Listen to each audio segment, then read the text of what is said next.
እንትን ባገኝ እገላለሁ። በአካል ማለት ምን እኔ እገላለሁ። በምራ መጋለኝ ይሄ ሰው አሁን የሚገል ይመስላል። እስኪ ይሁት እንደ ሽንኩርት ነው የሚከተለው። ምን እስኪ አንተ ልብ አለ፣ እኔ ልብ አለኝ፣ አገሬ እነግርሃለሁ። እስኪ አንተ አውራ፣ እስኪ እዚህ ሀገር ነኝ በለና እውነተኛ እስኪ አውራ። እኔ ሽንኩርት አለው ብለህ ነው ከትፈኝ።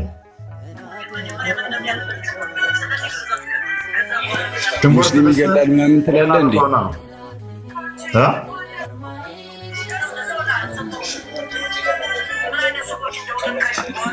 ጓዳ ሆነ ከማውራት ወጣ ብለህ አውራ። ወጣ ብል ምን ልታደርገኝ? እንደ ሽንኩርት ልከትፈኝ? በደንብ አድርጌ ትበላኛለህ። ከዛ በኋላ ስለ ነቢያችን ባወራ ምላስን ነው የምቆርጠው። ትበላኛለህ ወይ? ምክንያቱም ተፍሲር አልቆርጡቢ ቮሊዩም 2 ላይ ፔጅ 85 ላይ እንደኔ አይነቱን አርደህ እንድበላ ይፈቅድልሃል። የበከተ ስጋ አልበላም። በክታለሁ። አንተ በክታል እኮ ኢስላሚክ ጁሪስፕሩደንሲው ላይ ፔጅ 199 እና ፔጅ 202 ላይ አርደህኝ ደሜን መጠጣት ስጋዬን መብላት እንደምችል ስለሚፈቅድልህ ያው ይሄ ሰይጣናዊ አስተምሮ ጭንቅላትን ስለሞላ ነው። ለማረድ እንደዚህ ያለ ናፍቆት ወንድሜ እንወድሃለን። ከእንደዚህ አይነት ገዳይ መንፈስ እንድትወጣ ጸሎት እናደርግልሃለን። ወደህ አይደለም አንተ ይህን አጋንንታዊ መንፈስ የተጠናወተ አርደሃለሁኝ ባገኝህ በአርድህ ደስ ይለኛል እንድትል ያደረገ ወንድሜ ሰይዶ ውቤ ወደህ አይደለም፣ የምሬን ነው የምልህ። አንተ ላይ ያለ እርኩስ መንፈስ ነው። እኛ ግን ብንሞትም አስቀድሞ ክርስቶስ ነግሮናል።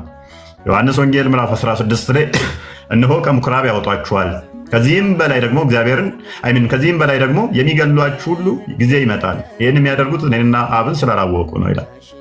ይህን የምታደርጉት እናንተ ለምንድን ነው ግን?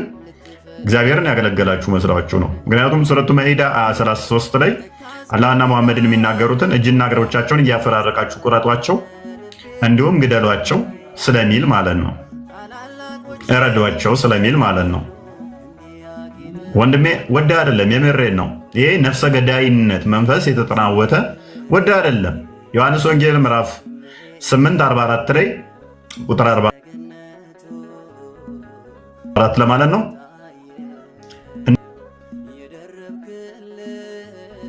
እናንተ ከአባታችሁ ናችሁ ይላል።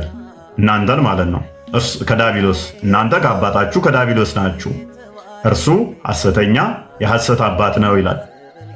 አባታችሁ ምንድን ነው? ሐሰተኛ የሐሰት አባት። ልክ ሙሐመድ ሐሰትን እንዳስተማረ ስትሮፍ አታባሪ ቮሊም 6 ፔጅ 111 ላይ ሐሰተኛ እንደነበር ስለሚናገር፣ እንዲሁም ደግሞ ዋይድ አስተሊን 249 ላይ እንዲሁም ደግሞ ሱራ 16:106 ላይ ምላሶቻችሁ በሚመጥኑት ውሸት ልትቀጥፉ ተፈቀደላችሁ ስለሚል፣ ስለዚህ እናንተ ከአባታችሁ ከዳቢሎስ ናችሁ ይላችኋል መጽሐፍ ቅዱስ ዮሐንስ ወንጌል ምዕራፍ 8 ቁጥር 44 ላይ ማለት ነው። የአባታችሁን ምኞት ልታደርጉ ትወዳላችሁ ይላል። የአባታችሁ ምኞት ምንድን ነው? ነፍስ መግደል። እርሱ ሐሰተኛ ሐሰት አባት ነው። የአባታችሁን ምኞት ልታደርጉ ትወዳላችሁ። እርሱ በእውነት አልቆመም፣ ውሸትን ሲናገር ከራሱ ነው። ነፍሰ ገዳይ ነው ይለዋል። ሰው እናንተም የአባታችሁ ፈለግ ስለምትከተሉ ነፍሰ ገዳይ ናችሁ። ሱናን አናሳኢ 40:73 ላይ፣ ሱናን አናሳኢ 40:63 ላይ፣ ሱናን አናሳኢ 40:59 ላይ፣ የሴቶች ምዕራፍ 89 ላይ አራጅ ናችሁ። ይሄ መንፈስ ስለተጠናወታችሁ ማለት ነው፣ እንድታርዱ እንድገሉ ስለሚፈቅድልህ እና እኛ ግን ጳውሎስ ምን ይለናል? ለእንደናንተ አይነቱ አራይ ሲመጣ፣ ለአንተ አይነቱ አሳዳይ ሲመጣ በሮሜ መልእክቱ ምዕራፍ 12 ቁጥር 14 ጀምሮ ለሚያሳድዷችሁ ጸሎት አድርጉላችሁ፣ ለሚረግሟችሁ መርቋቸው ይላል። መርቁ እንጂ እንዳትራገሙ ይላል። ቀኝህን ለሚመታ ግራህን ስጠው ይላል ክርስቶስ። ደግሞ አይ ቲንክ ማቴዎስ ወንጌል ላይ ምዕራፍ 5 ከቁጥር 10 ምናምን አካባቢ እንደዛ አካባቢ 10-11 አካባቢ እንዲሁም ደግሞ ታላቁ ሐዋርያችን ቅዱስ ጳውሎስ እንዲህ ይላል በሮሜ መልእክቱ ምዕራፍ 8 ቁጥር 36 ጀምሮ ቀኑን ሙሉ ስላንተ እንገደላለን፣ እንደሚታረዱ በጎችም ተቆጠረን። በዚህ ሁሉ ግን ከአሸናፊዎች እንበልጣለን። በምን? ከፍታ ቢሆን ዝቅታ ቢሆን፣ ኃያላት ቢሆኑ ገዢ ቢሆን፣ የሚመጣው ቢሆን ያለው ቢሆን፣ የሚሄደው ቢሆን፣ እንዳንተ አይነቱ ጩቤ የሚመዝ ቢሆን፣ በሁሉ ከአሸናፊዎች በማን እንበልጣለን? በክርስቶስ ስም እንበልጣለን ይላል እና ደስ እያለን ነው እኛ ክርስቶስን በፍቅር ምንሰብከው። ደስ እያለን ነው ስለሱ የምንከፍለውን መስዋዕት ምንቀበለው። አንተ ግን ስታርድ እንኳን ፊትህን ሸፍነህና ተደብቀ ጥቁር ለብሰህ ሐዘን ለብሰህ ነው። እኛ ግን ደስ እያለ ፈገግ እያለን ልክ እንደ እስጢፋኖስ በሐዋርያት ሥራ ምዕራፍ 7 ላይ ከቁጥር 50 ምናምን አካባቢ ጀምሮ በድንጋይ ሲወግሩበት፣ ልክ የድንጋይ ዝናብ ሲያዘንቡበት የሰው ልጅን በሰማይ በአብ ቀኝ ሲመለከት ምን አለ? ኢየሱስን ማለት ነው። ጌታ ሆይ የሚሰሩትን አቁምና ይቅር በላቸው። ከማን ስለተማረ? ከጌታችን ከመድኃኒታችን ከኢየሱስ ክርስቶስ ስለተማረ። ለዚህ ነው በዮሐንስ ወንጌል ምዕራፍ 13 ቁጥር 13 እስከ 16 እኔ ጌታና መምህር ስሆን እግራችሁን ካጠብኩ እናንተ እንዲሁ አድርጉ ይልና ትሕትናን ሊያስተምራቸው ፈለግም ትቶላቸው ሊሄድ ምሳሌ ሊሆናቸው እንደመጣ ይነግረናል። ለዚህ ነው በመስቀል ላይ ሆኖ ጌታ ሆይ የሚሰሩትን አያውቁምና ይቅር በላቸው አለ ጌታ።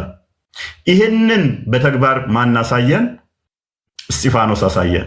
የድንጋይ ዝናብ እያወረዱበት ልክ እንዳንተ አይነቱ ሄደው አራጆች ተሰባስበው እኔስ እሺ ምንም ሳያጠፋ እስጢፋኖስ የድንጋይ ዝናብ ሲያወርዱበት ኢየሱስ ጌታ አይደለም አትስበክ ብለው የድንጋይ ናዳ እያወረዱበት የሚሰሩትን አያውቁምና ይቅር በላቸው፣ ኃጢአታቸውን አትቁጠርባቸው። ሄዶ ጸሎት አደርግልሃለሁ ከእንደዚህ አይነት አራጅ ገዳይ ሃይማኖት ነፃ እንድትወጣ ሁሌም በጸሎት ያስባለሁ። በዚህም ሞተ በዛኛው ዓለም ወደ ገሃነም እንድትጣል ስለማልፈልግ ማለት ነው።